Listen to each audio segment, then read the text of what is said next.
The group of Maroons who are, especially as it relates to Jamaica, the black right hand of white supremacy.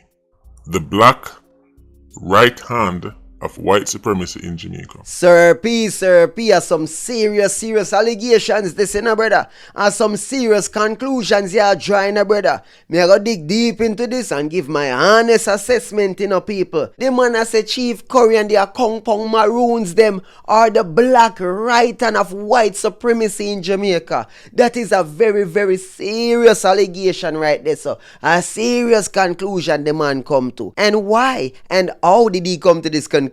People, we are going to dissect that video here. It long enough, people. It long. And I'm going to do what I can do because I can't go over everything, especially the treaty itself. I'm going to sift through it and pick out the key pointers I want to react to. So take a walk with me. Big up Sir P Politics Watch. You don't know, say the Vulture Squad at work right now. Big up to all of the people and we are tuning into the channel. Dancehall news and reviews. If you're new to the channel, hit that subscription button, hit the like button, drop a comment. Let's get into this. Richard Currie. Them love talk about Babylon. Them Maroon, there was Babylon before there was Babylon. Might be wondering, why you call him Richard Coconut? That should be his name, not Richard Currie. Cause just like a coconut, dark on the outside but internally, might as well be from the Caucasus Mountains. Richard Currie is nothing more than a bootlicker for the machine.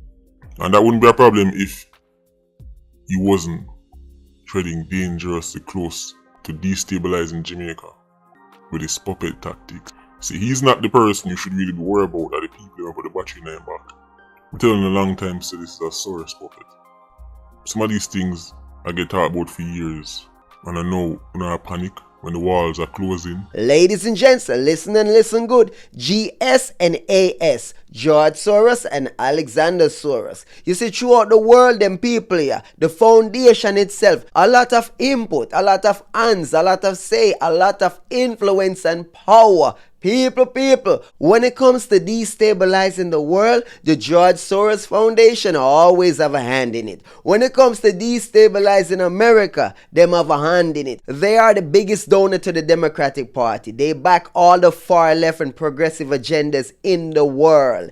In America, Canada, everywhere. Once it's progressive, once it's far left agendas, as I said, they are nihilistic. So them reject all religion. So them not believe in a certain things. Them not have certain morals and principles. So them just believe in pushing chaos, anarchy and madness. Me no know what them more forgetting because them rich as hell. But them just do some crazy things. Me think them want to destroy the world or something. I don't know. That foundation is dangerous. Very dangerous. They might destroy all the cities in America. You check all of the cities that's going to poo-poo, to dog filth. Do a little research and you will uncover that all of these cities from Chicago to New York, San Francisco, all both, they're the ones with their fingerprints all over it. Donating to the mayors, to the senators, everybody. They're the ones pushing all the far left radical agendas, gender affirming care, kids transitioning, madness, pushing extreme abortion laws, all of it, people. Open borders. Them just want chaos. Them want people to just run and destroy the country. They don't care. They want anarchy. But something changed in the Second Maroon War. Despite the fact that the Chilani Town Maroons would carry out some very successful operations, kill some very important people for the British, chop off all man's head and himself. This time it was different, you know why? Because the first Maroon War, them bring it to Bakra as Maroons. The second Maroon War, Bakra had Maroons on him side. A Kong Pong. So you tell me, say them a Kong Pong Maroon mania. Not only sell out black people in general, them sell out Maroons too. I saw them grimy, I saw them selfish. Them money on a national pride. So them come out nowadays I come a pose up like them a smaddy. Like them are some good people. Oh, me see Vibes Cartel, Sprague Benz, Buju Banton, all of them over there. Cheer, Maroon. But you tell me, Sir P, you tell me, say, them money actually are real up and a go on for some traitor. No, sir, this can't make sense. And the Kong Pong Maroons are taught Bakra Maroon tactics. Listen up carefully now. Chilani Town Maroons were stunned to realize that the British now had a better understanding of how them fight. This intel was given to the British by the Akong Maroons. Traitor, evil, Judas. Them man a betray them own, and nowadays them a brag and a go on like them a smaddy. Me can't believe it, people.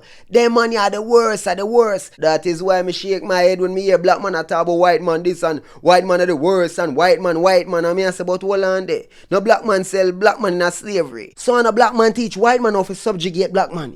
Holland man. So how them a go on like say no black man did have black man as slave before white man come along and them show the white man say watcha, them man a work hard, so we capture them man from the village and the villager and we can sell them to you for this and that and them are gonna be good slave, good workers. And then the white man them turn it up a notch. Them a say, hold on them man, me a pay you money for slave and me have gun and you have sticks. Come here boy, hold on a ton slave. I want to you feel like say him and that the tribe they run up everybody from big to little, from baby to big man. We want all of them.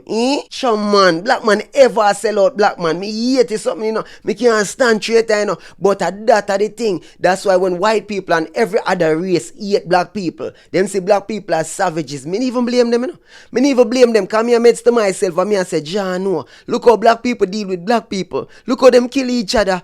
Look how them treat each other. So me I say to myself, say, you know things say the other race, them I say, if them did have the power to do what them a do to each other to we, what you think them would have do? Look what them a do to them own brothers and sisters. Every day, if them get a chance, them shoot up each other, them rob, them murder, them grape, them pillage, everything. Them destroy them own. Just imagine what black people would do if they gain the upper hand. Just think about it logically. You see how them deal with each other. One of the major things the British them do, change up everything, was they imported specially trained dogs for hunt the Maroons in the bush. So the whole heap of hiding yassa was not as effective because the dog them import from Cuba were so skilled at sniffing out the Maroons that it became harder for them hide.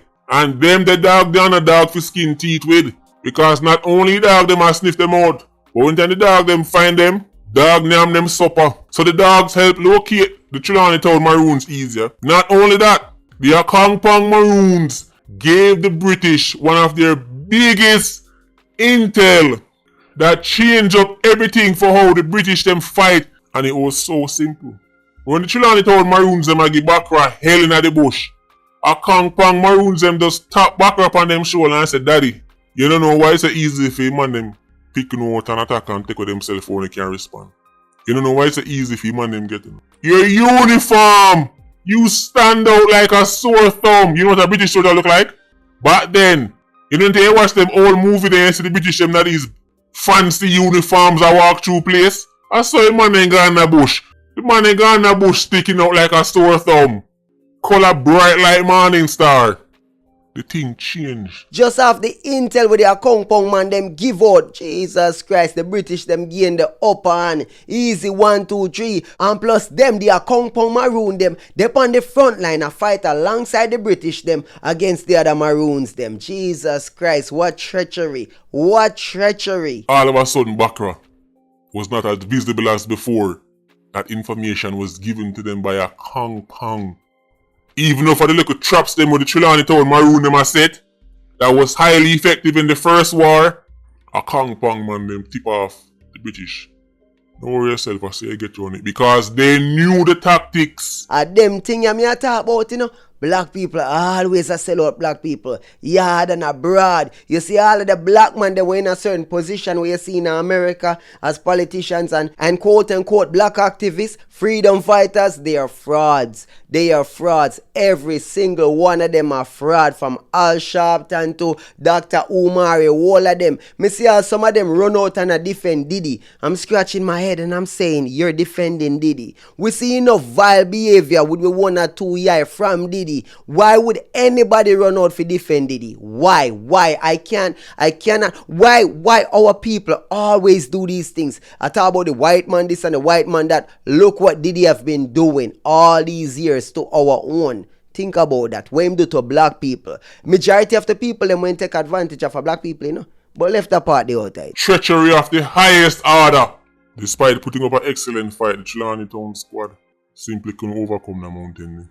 The British were better prepared, and with the help of the Akong Maroons this time, it was just a war they couldn't win. The once legendary warriors of Trelawney Town were so feared that even after the war done, the British shipped them out to a place named Halifax, a place named Nova Scotia.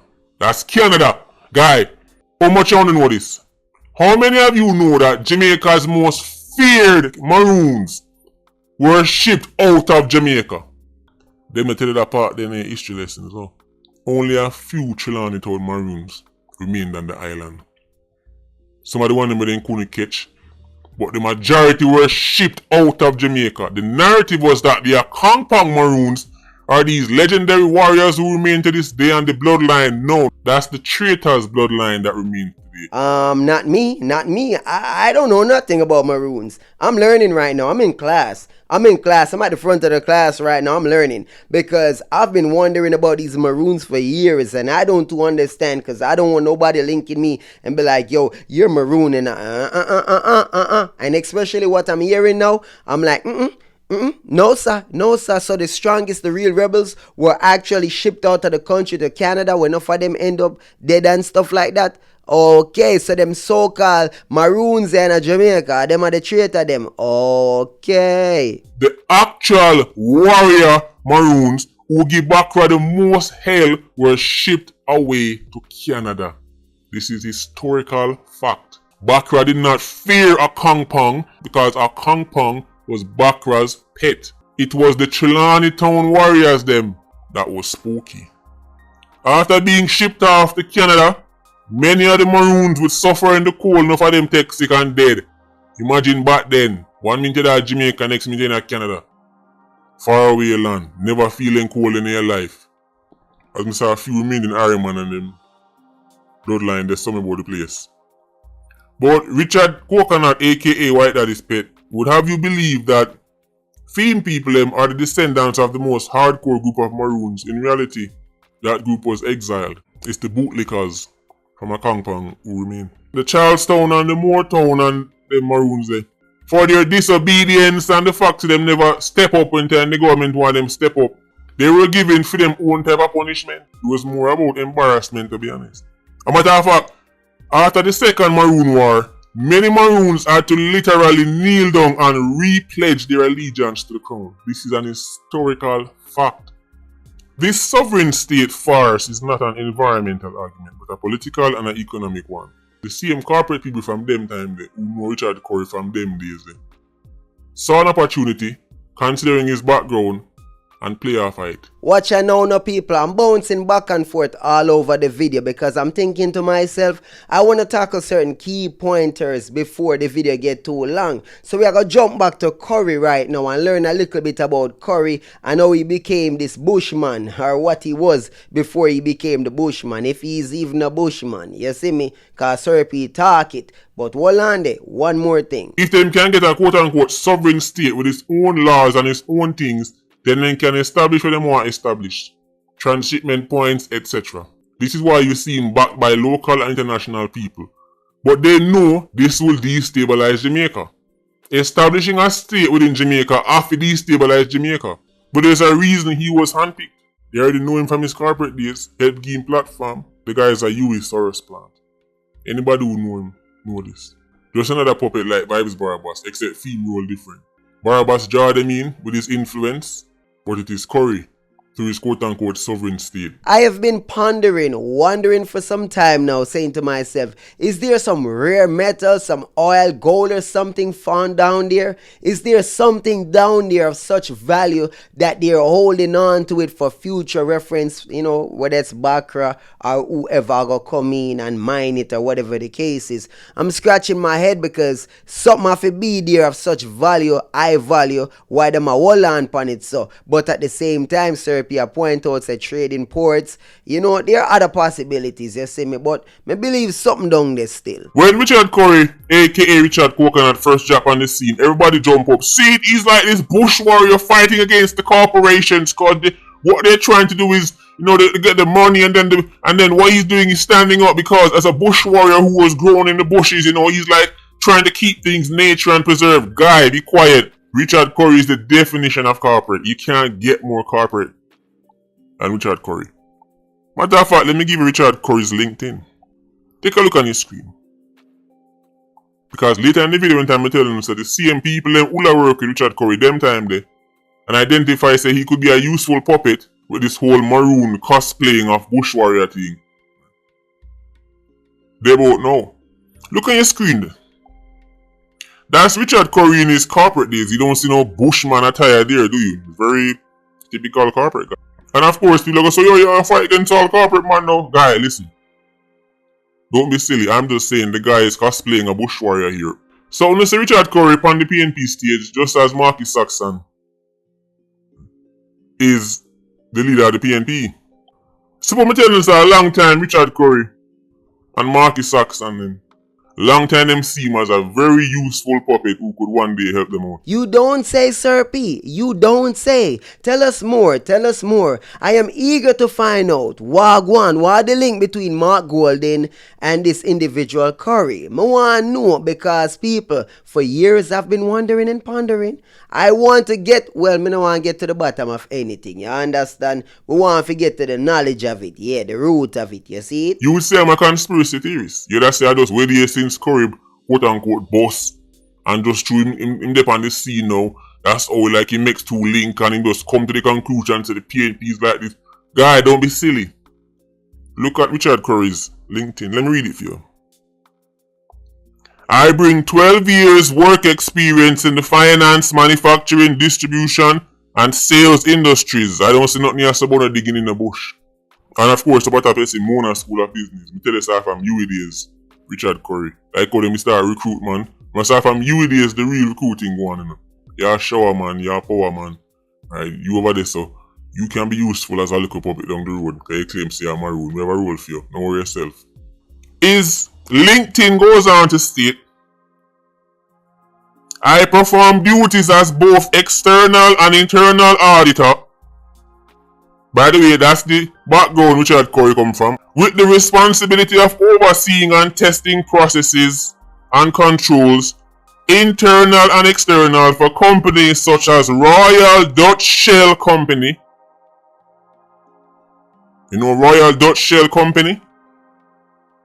Ever heard of them? Unusual job for somebody who is digging in the bush, no?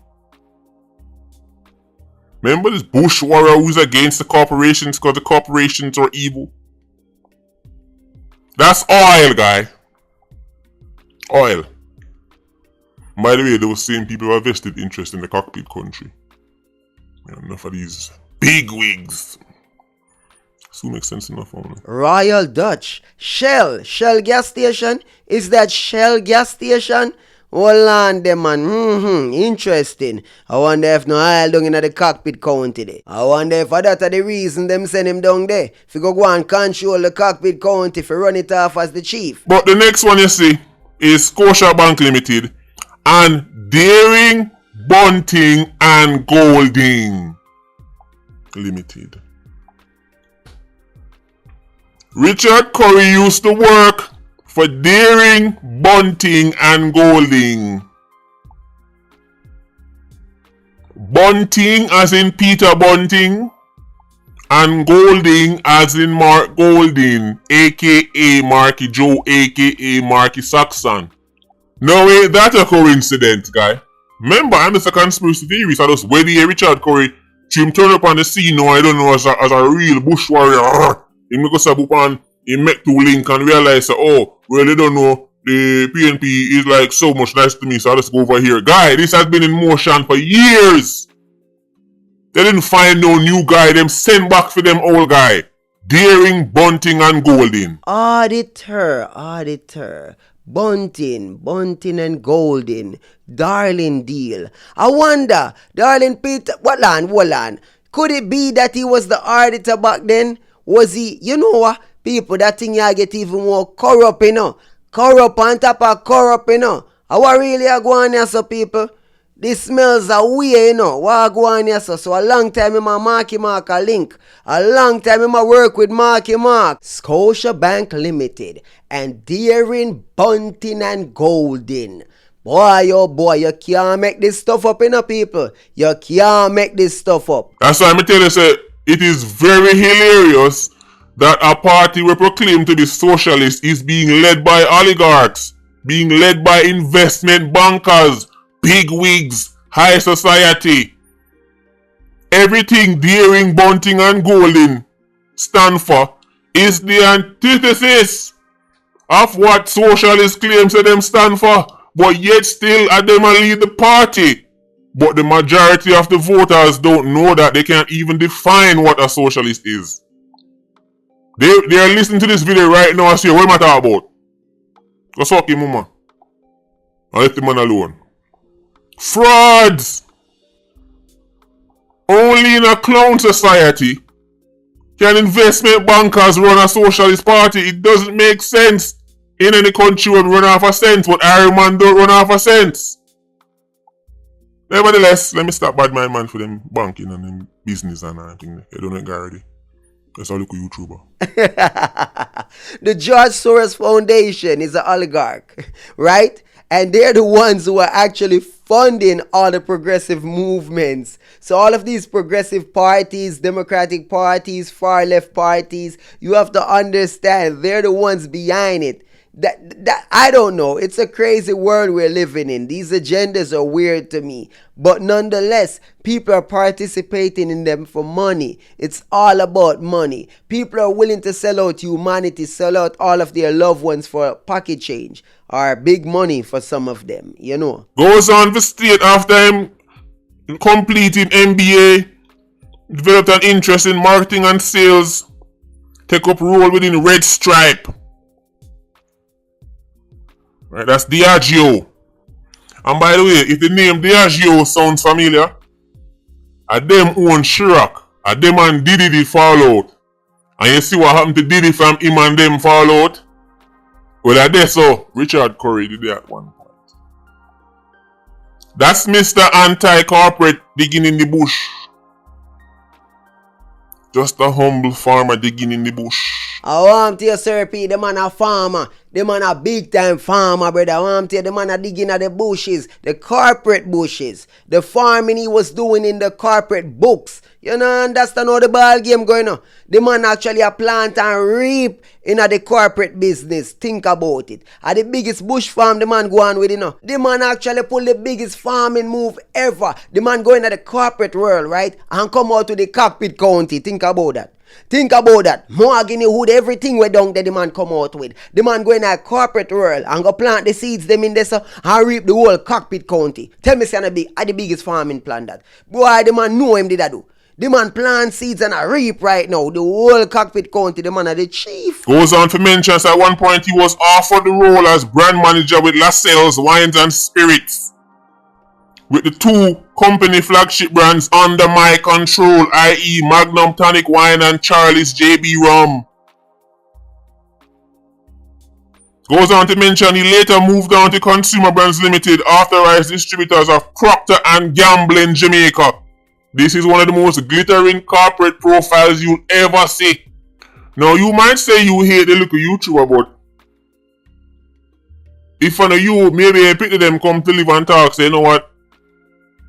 Enough things wouldn't reveal if it wasn't for a little YouTuber, you know, because my parents them is so gullible. But I don't know how them could have missed this. 100 years from now, people are going to look back on this and say, I don't know anybody fell for this nonsense. Me have to give it up to Currie. Him good, him skill.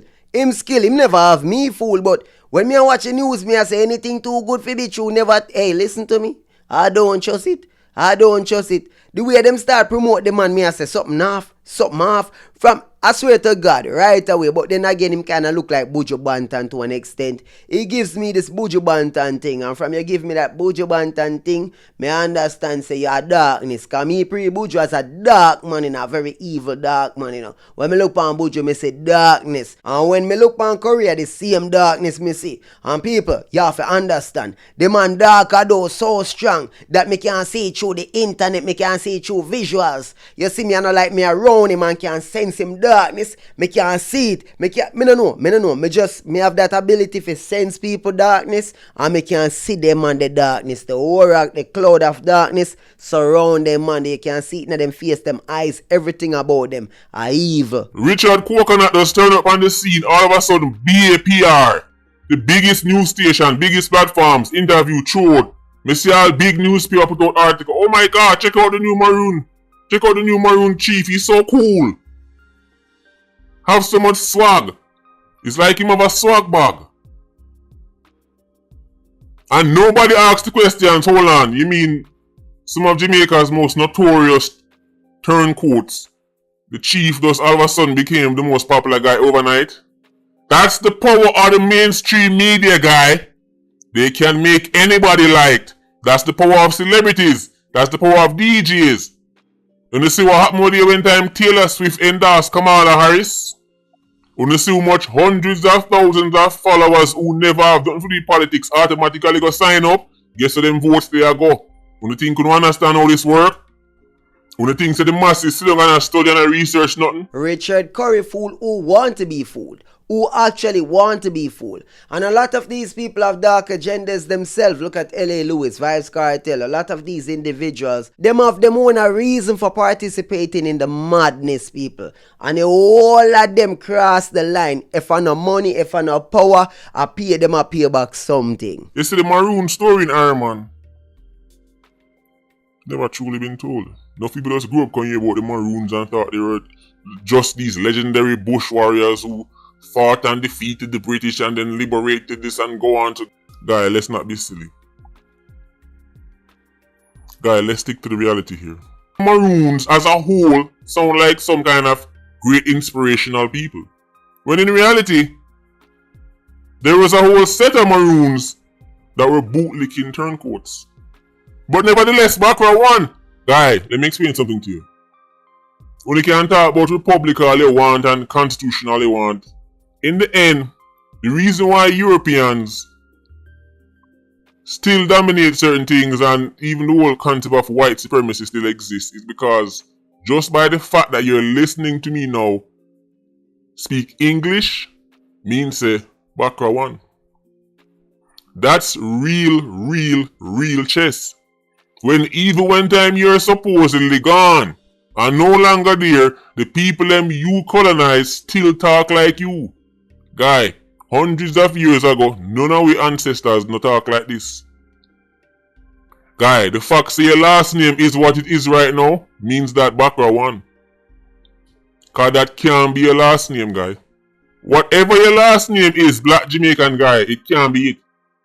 That last name you have is further proof that Bakra won. Even time Bakra lose, him still win. Because every day we get up and talk to each other in Bakra's language. And we identify each other based on Bakra names. So on and so forth. Tough pill for swallow, people. Tough, me I tell you. We need whole heap of water with that one here, people. Whole heap of water. I choose still, you know. It rough, pan we, you know. You know, say the same thing with religion. The same thing with name. The same thing with the clothes. What we...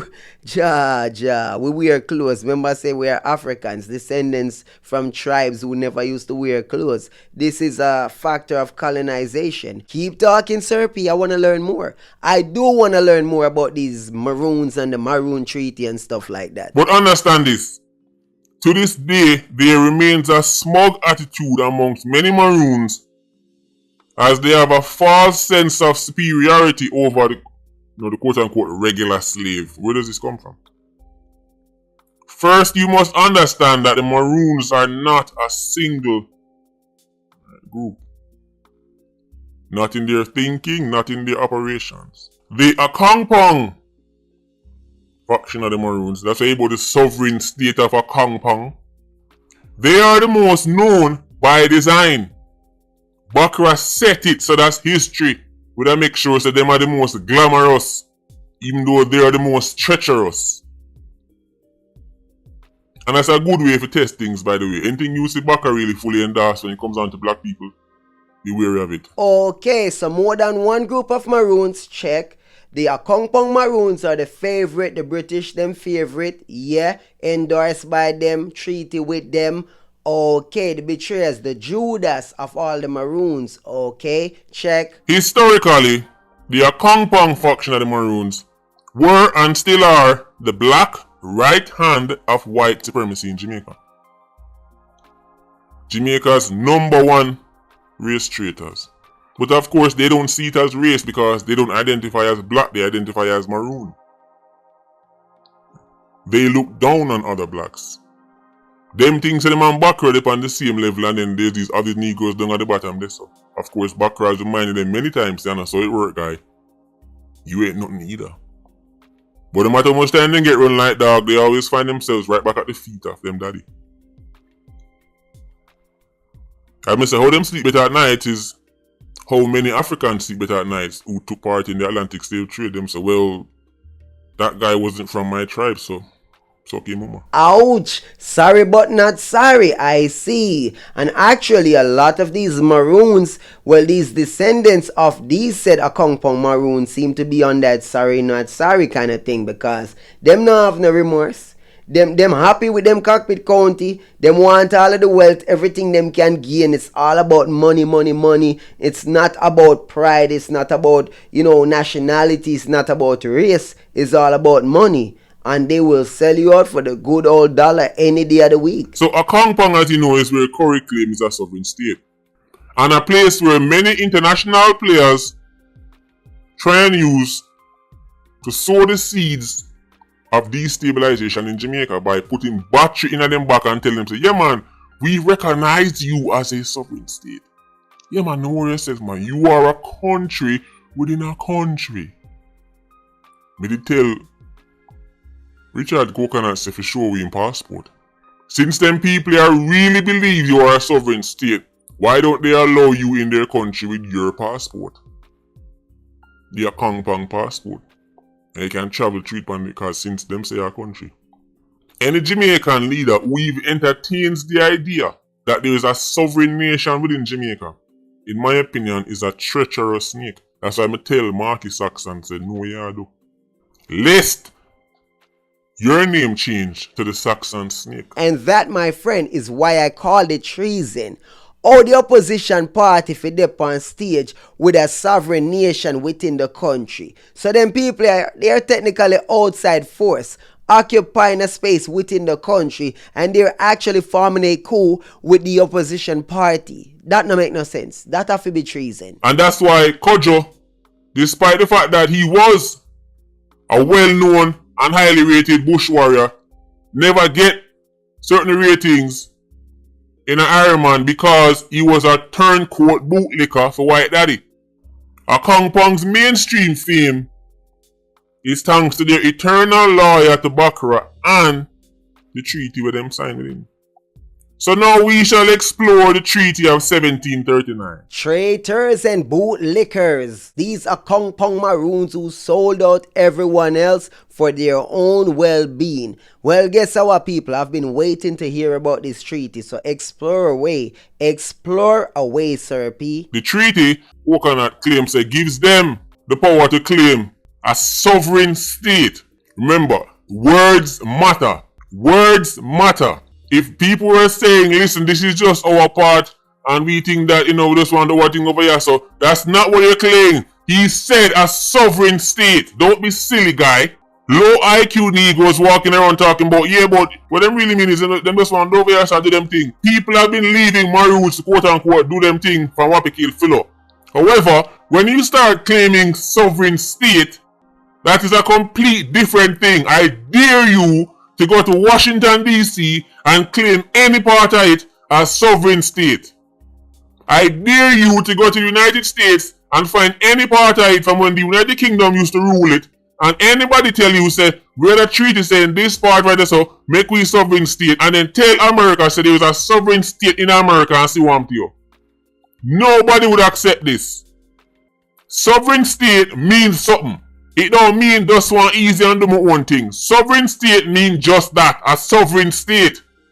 Let's look at the treaty, shall we, guys? So what you know, people, about 16 items, and me only go focus on the key ones. Me don't know which one yet, but only the key ones. Them we not go through all 16, cause the video go get too long. We are trying to stop before we reach 50 minutes long. So we have 15 minutes to dissect this. Now, it's on your screen. Can go read it up for yourself if you want.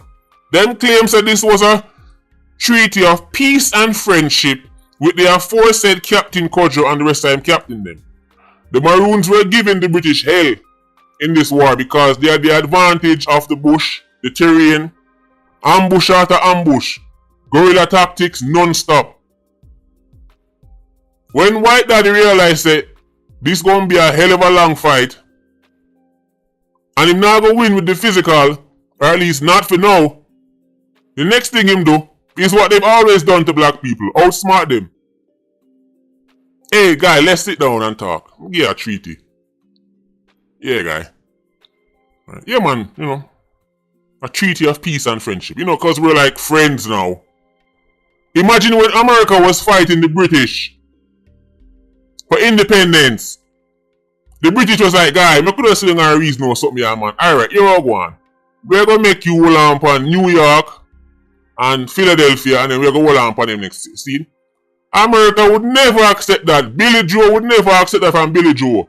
The Americans fought right to the end, completed the mission, and established their own country.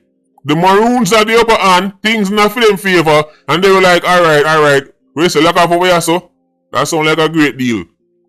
Guy, let's explore the treaty. Okay, so basically Kujo, him ain't a fight for no actual freedom. Him did just want fight for put the pressure upon the British for get a treaty. Cause it don't look like him did a fight for win. Cause if them have the upper hand and the British offer them a treaty and them run go take one little idiot dibby treaty and know say well and good them not to understand the lingo, the language, the legal mumbo jumbo that they packed into this treaty. Them, come on, you think say them could have read that? You think say them did know what really are going, maybe one and two could have read little something. But them really, they on some scholar level? No, sir. There is no way men no man a war. And that the man they realize they not going to war. And then that the man they can invite me from the peace street and give me a look at this land over here, so alright. Don't steal the sound, do your thing, man. Smell as a dog, and then watch your boom. Follow these conditions as well, do you hear? Them should have tell the British to follow them, mama go straight back to Westminster. Listen to this. This is the treaty. Firstly, all hostilities shall cease on both sides forever. When you see Richard Currie, I talk about him treating White Daddy. The first part say, shall cease on both sides forever. That means eternal loyalty. To this day, Richard Currie and his kin are loyal to the first part of the treaty. Push come to shove, they will never take side with the black Jamaicans. They will take side with White Daddy. Whatever happens in Jamaica, if all hell broke loose tomorrow and there is an all-out war, the Maroons or Kongpong to this date would still take side with Bakra over the local Negroes. Rest assured that. God damn, what a treaty. So them man ya bow down, lay down them arms and sign this treaty for bow down forever, bowing down, worshipping in perpetuity forever and ever, siding against them own black people, the rebels. Okay, so basically they weren't the rebels. This is the treaty them celebrate every year. That's the first one. All hostility shall cease on both sides forever. Secondly, that the said Captain Kojo, the rest of his captains, adherents, and men shall forever hereafter in a perfect state of freedom and liberty. This is how deceptive the British are. Because when you read the rest of the treaty and you read what actually happens, you realize they had no intentions of giving nobody, Maroons included, no quote-unquote freedom and liberty. Listen to the rest. Excepting those who have been taken by them or fled to them within 2 years last past, if such are willing to return to their said masters and owners with full pardon and indemnity from their said masters or owners for what is past, provided always that if they are not willing to return, they shall remain in subjection to Captain Kojo and in friendship with us according to the form and tenor of this treaty. Go read this for yourself and read it 10 times if you don't get it. The society they were forming wasn't no get rid of slavery, no matter of fact, even the Maroons, even some Maroons were turning into quasi-Bakra. So either way, they were still slaves. You either return to the slave master or stay right as under the governing general or whatever is commander-in-chief. So you have to just, working under Kujo, because Kujo is like a sub-boss or whatever. Basically, that's what they made him, a little sub-boss. You don't know, yeah man, a little coon house. Yeah, you know that already. Yeah, that or that still. Thirdly, that they shall enjoy and possess for themselves and posterity forever all the lands. This is the key part, yes, son. This is how them say Bakra give them land now. This land a cause all the problem now. All the lands situate and lying between Trelawney Town and the cockpits. This is how the whole cockpit country matter come up. To the amount of 1,500 acres bearing northwest from the said Trelawney Town. Them say Bakra give them that in 1739. And even though Jamaica is a quote-unquote independent country and Jamaica is going to be a republic, that still stands. Slave Master Treaty still stands. That's our lands, alright? That's some prime time garbage. All the country independent, but Bakra law, Bakra treaty if it still stand, that can't make no sense. Could you imagine if France or Spain actually produce a document right now that said one of these states in America, they own a part of it or own the entire thing based on some treaty with the Brits back then? Imagine that. America would have laughed them to scorn. Like, what? What? Lift up. So you're telling me that Jamaica is not independent? They are subjected to the treaties of Bakra, therefore they are not independent.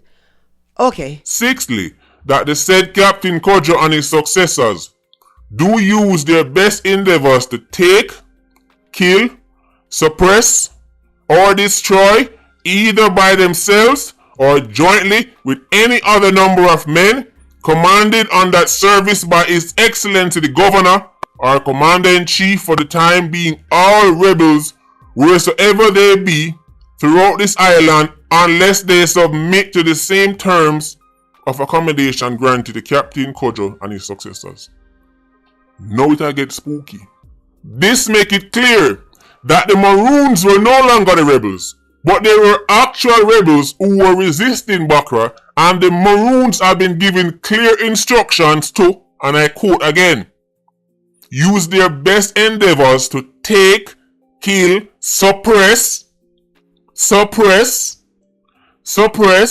or destroy, either by themselves or jointly with any number of men commanded on that service by His Excellency the Governor.